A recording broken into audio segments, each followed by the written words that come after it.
ప్రపంచం మొత్తాన్ని గుప్పట్లో పెట్టుకోవాలని చూస్తున్న ఆ ఒకే ఒక్క దేశం ఏది? ఇది కేవలం చమురు యుద్ధమేనా లేక మూడవ ప్రపంచ యుద్ధానికి వేదిక కాబోతుందా? హర్ముజ్ జలసంధిని మూసేస్తే గల్ఫ్ దేశాల ఆట ముగిసినట్లేనా? హర్ముజ్ దారి మూసుకపోతే ఇండియా ఆర్థిక వ్యవస్థ కుప్పకూలడం ఖాయమా? వీటన్నిటి గురించి తెలియాలంటే ఈ వీడియోని మీరు చివరి వరకు తప్పకుండా చూడండి. Hello friends, I'm Krittika. మనం రోజు వాడే పెట్రోల్, డీజిల్ రేట్లు డబుల్ అయితే పరిస్థితి ఎలా ఉంటుంది? ఊహించుకుంటేనే భయమేస్తుంది కదా. కానీ ఇప్పుడు ప్రపంచ వ్యాప్తంగా ఇదే హాట్ టాప్. దానికి కారణం హర్ముజ్ జలసంధి.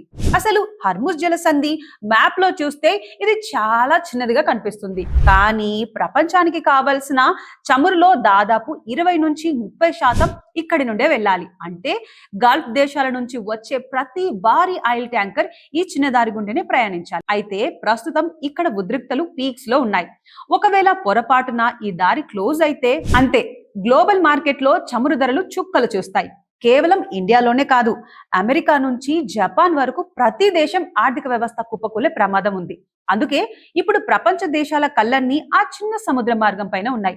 మరి యుద్ధ మేఘాలు కమ్ముకుంటున్న ఈ తరుణంలో చమురు ధరలు సామాన్యుడిని కోలుకులేనంత దెబ్బతీస్తాయా, లేక అంతర్జాతీయ దౌత్యం ఈ సంక్షోభాన్ని ఆపుతుందా?